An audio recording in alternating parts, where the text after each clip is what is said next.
अच्छा, बताइए आज के कार्यक्रम। सबसे पहले तो मेरे हरियाणा के कोना कोने से आए पत्रकार बंधु को उड़ान कैंपस की तरफ से राम राम। और हमने जैसे जवानों का सम्मान होता, किसानों का भी सम्मान होता और विज्ञान का भी सम्मान होता, इसरो के बाद जो चंद्रयान अभी लॉन्च किया गया है, तो हमारी एक उड़ान की एक मुहिम थी कि क्यों ना हमारे जो पत्रकार बंधु है उनका भी एक सम्मान समारोह रखा जाए उड़ान के अंदर। और हम जितने आज दर्जनों की संख्या में हरियाणा के कोने कोने से पत्रकार बंधु आए, सबसे पहले तो आप बधाई के पात्र हैं।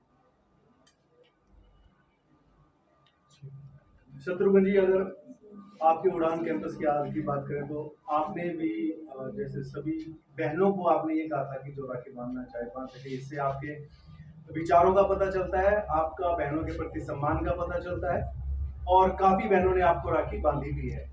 आपका जो आप मैं जो राखियां देख भी रहा हूँ आपके हाथ में, काफी सारा आपका एजुकेशन का जो बरवाड़ा में अच्छे लेवल पे उड़ान कैंपस चल रहा है, उसकी आपको मैं हार्दिक बधाई देता हूँ।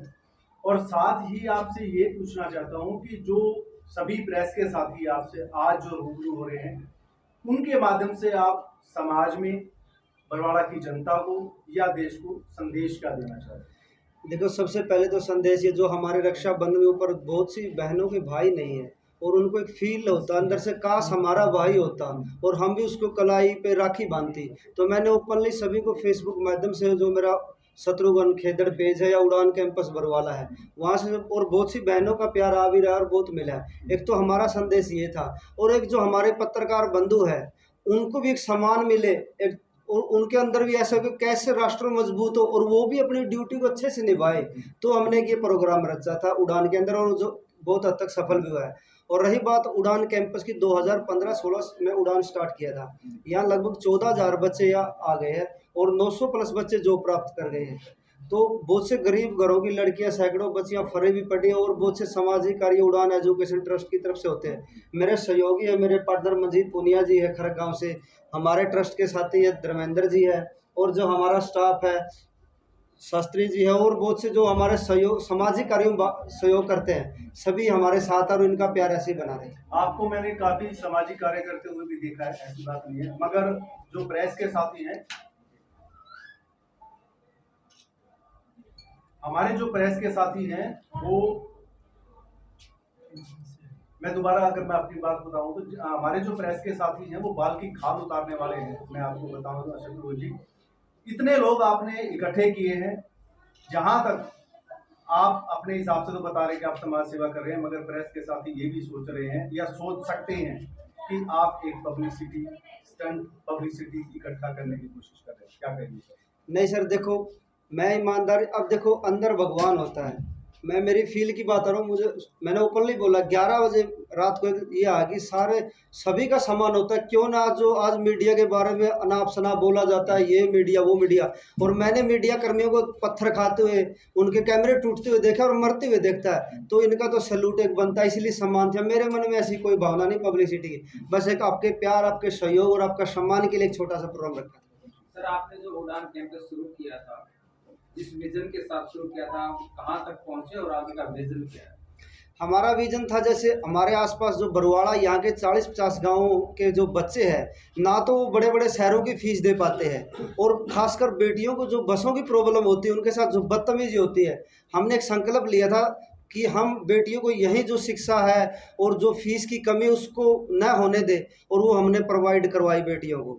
शत्रुघ्न जी, आपने आज के कार्यक्रम में घोषणा की थी 1000 लोगों का एक ऐसा सभागार बनाएंगे, तो वो कब तक आप उम्मीद करते हैं? देखो जी, मैं भी आपकी तरह एक आम किसान का बेटा हूँ। मेरे दिल में ठानी थी कि हमने उड़ान कैंपस बनाना है, चलाना, उड़ान लाइब्रेरी करनी है और बहुत से बच्चों को फ्री पढ़ाना जो गरीब घरों से, वो परमात्मा ने हमारी सुनी है। और आज जो आपका प्यार है और जो इतने बच्चे हैं, मैंने कुछ नहीं बोला, परमात्मा से आवाज़ आएगी, काश 1000 बच्चों की बैठने की जगह हो, सभी पत्रकार है, कोई किसान है, मजदूर का जो सम्मेलन हो, उसके ऐसा एक सभागार हम बनाने की कोशिश करेंगे भविष्य में। प्रवीण जी, उड़ान कैंपस जो है जिस प्रकार से सामाजिक कार्यों में हिस्सा ले रहा है, अभी पहले शिक्षा को आगे बढ़ाया, अब सामाजिक कार्य में हिस्सा जो ले रखा है, ये प्रेरणा किससे मिली और किस प्रकार से आगे इसमें कार्य करें? अभी देखो, प्रेरणा स्रोत तो ये कि मेरे पापा भी एक किसान है और मैं भी कोई लैंडलॉर्ड बड़े घरों से नहीं आता, मैंने देखती है, गांव से आता हूं तो मैंने फुटपाथ पे गरीब लड़कियां देखी है, गरीब भिखारी देखे है और लोगों की प्रॉब्लम देखी है, तो बस उन्हीं से सीखा है मैंने।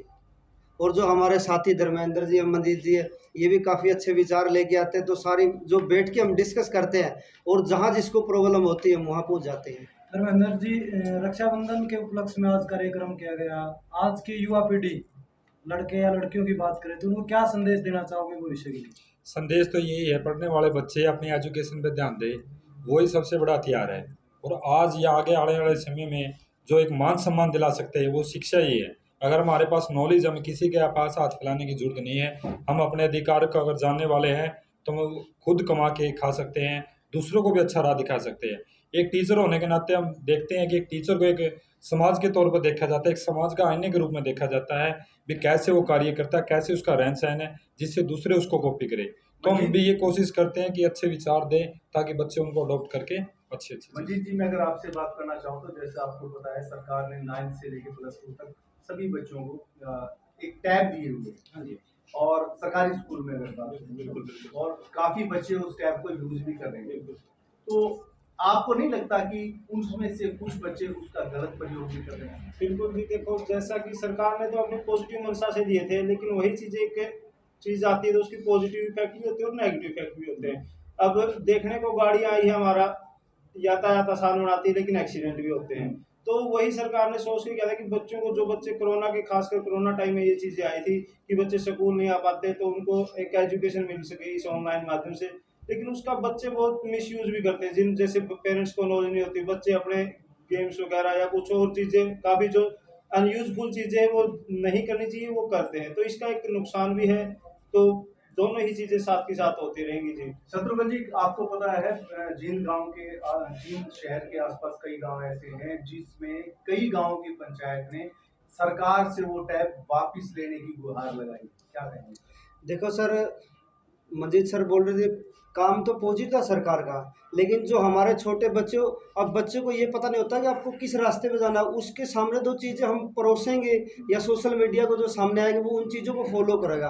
और बहुत से पेरेंट्स ने बच्चों को गलत हरकत करते हुए, गलत वीडियो देखते हुए पकड़ा है, तभी वो मांग उठी। और देखो, जो सरपंच बनता है वो सारे गाँव का एक सरदार होता है, यदि वो कुछ डिसीजन लेता तो सारे गाँव की सहमति से लेता है। काफ़ी पंचायतों ने इसको बंद किया है। मेरे हिसाब से बच्चों को सोशल साइट से दूर ही रखना चाहिए। उनको हमारे सांस्कृतिक प्रोग्राम है या जो एक सामने बैठकर जो शिक्षा दी जाती है वो बहुत अच्छी होती है। ज़्यादातर अगर किताबों से जोड़ा जाए ना बच्चों को, जो हमारी पहले की शिक्षा थी, जो स्थायी ज्ञान बोलते हैं जिसको, अगर इस प्रकार की टैब का ऐसे इस्तेमाल भी किया जाए तो किसी एक्सपर्ट की उसमें किया जाए, देख रेख में किया जाए, ताकि उसके बच्चा मिसयूज। या ये हो सकता है कि पॉजिटिव, जैसे बच्चे टैब का यूज करते हैं तो या तो टीचर गाइड करे या पेरेंट्स गाइड करे कि कुछ टाइम तक करे, जब तक पेरेंट्स उनके पास है कि आप स्टडी से रिलेटेड करो, बाकी 2 या 3 घंटे के बाद पेरेंट्स अपने पास रखने टैब। या ये हो सकता है कि जैसे स्कूल में ही टैब देके और हाँ वापस ले लिया जाए, ये भी। हाँ, क्योंकि कोई जिम्मेवार या मतलब बड़े मतलब जो पद पे है उनकी निगरानी में किया जाए तो पॉजिटिव रिजल्ट आएंगे। नहीं तो बच्चों को पता नहीं कि उसका यूज कैसे करना, वो नेगेटिव यूज भी ज्यादा करते हैं।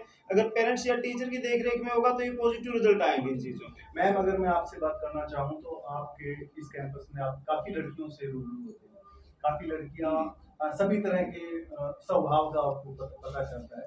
क्या कोई कुछ ऐसा भी होता है कि जैसे हम बाद में सुनते भी हैं कि वो उसके साथ चली गई, वो उसके साथ चली गई, कभी कुछ ऐसा होगा? नहीं सर, ऐसा कुछ नहीं है। यहाँ पे प्रॉपर वो है, मतलब लड़की आती है तो साइन होते हैं, पूरा अच्छे तरीके से जाती है तो साइन होते हैं, ऐसा कुछ नहीं हुआ है, अच्छे से। काफी यहाँ मैं नाम भी देख रहा हूँ, काफी लड़कियों के नाम भी मैं पीछे बोर्ड पे देख रहा हूँ। तो जिस हिसाब से पढ़ाई के मामले में बात करें तो उड़ान कैंपस का आप लेवल कितना है? ये आपको पता ही है सर, मतलब यहाँ आसपास के एरिया में सब नंबर 1 है उड़ान कैंपस। और वो अगर कुछ किया है तभी है, वहीं पर बच्चे रिजल्ट देते हैं तभी नाम है। शत्रुघ्न जी, आज आपने पत्रकार सम्मेलन किया है, आप पत्रकारों से क्या अपेक्षा रखते हैं समाज के प्रति? देखो, आज जो पत्रकार सम्मेलन था उसके एक सम्मान में मैं पत्रकार बंधुओं एक ही बात कहूँगा कि आप लोकतंत्र का चौथा स्तंभ है। यदि आप इस तरह कोई गलत खबरें चलाएंगे या कुछ बहुत सी बातें होती है तो हमारा समाज गर्त में जाएगा। तो आप इस देश के प्रहरी है, फौज के बाद, किसान के बाद, तो आप अपना कर्तव्य ईमानदारी से निभाएं। मैं आपसे यही अपील करूँगा। शत्रुघ्न जी, आप सामाजिक कार्यों में भी आगे बढ़ रहे हैं। जो गरीब बच्चे हैं जिनकी पढ़ाई में पैसा अड़चन आता है, उनके लिए भी उड़ान कैंपस की कोई पॉलिसी है? मैं बता रहा हूँ सर आपको, जैसे हमारे जो HSSC के कोर्स अभी यही फीस हिसार के अंदर 15 से 20 हज़ार की है। यहाँ मात्र हम 6,000 रुपये बच्चे से लेते हैं, और फिर भी वो कोई ग्राम पंचायत सरपंच से लिखवा के लेके आता है, माता पिता नहीं है तो हम उसका फिर भी 50% लेस कर देते हैं। सर आज के दिन में अगर देखा जाए तो काफ़ी लड़कियां ऐसी बोलती है कि हम अनसेफ हैं। उड़ान कैंपस किस प्रकार से उन लड़कियों के परिवार को भरोसा दिलाएगा कि आपकी लड़की यहाँ पर बिल्कुल सेफ? मैं आपको एक बात बता रहा हूँ, आज आपने वीडियो को कवर किया, लड़कियां ज़्यादा थी लड़के कम है। पेरेंट्स को हम पे भरोसा, क्योंकि हमारी लड़कियां जो आती सुबह सिग्नेचर होते, जाते समय भी सिग्नेचर, आते समय, और हर जगह आपको CCTV मिलेगा। हमारी 2-2 मैडम यहाँ बैठी रिसेप्शन वाली हर टाइम नज़र बनाए रखती है। हम इस मामले में आज तक आप सर्वे कीजिए, 8 सालों में उड़ान की कोई ऐसी शिकायत आपको नहीं मिलेगी धरातल पे। और पत्रकार महोदय जी ने एक क्वेश्चन किया था कि गरीब बच्चों की आप किस तरीके से वो सहायता कर सकते हैं। अगर आपको भी गरीब एरिया में कहीं पे भी लगे, आप सभी पत्रकार बंधुओं को कोई ऐसा बच्चा लगे जेन्युइन जिसको के पास फीस नहीं और पढ़ना चाहता है, तो उड़ान कैंपस उसको निःशुल्क शिक्षा देगा। हमारे जो HSSC और एक SSC चीज मैं क्लियर करना चाहता हूँ, गरीब का पैमाना क्या है?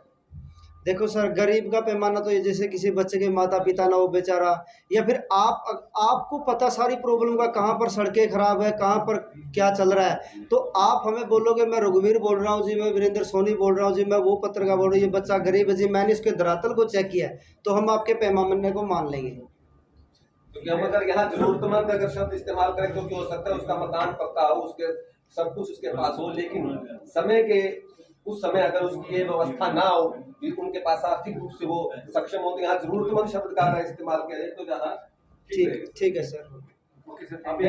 सर, अब ग्रामीण सरपंच वो पैमाना ही है और क्या है, बिल्कुल। गाँव का मौजूद आदमी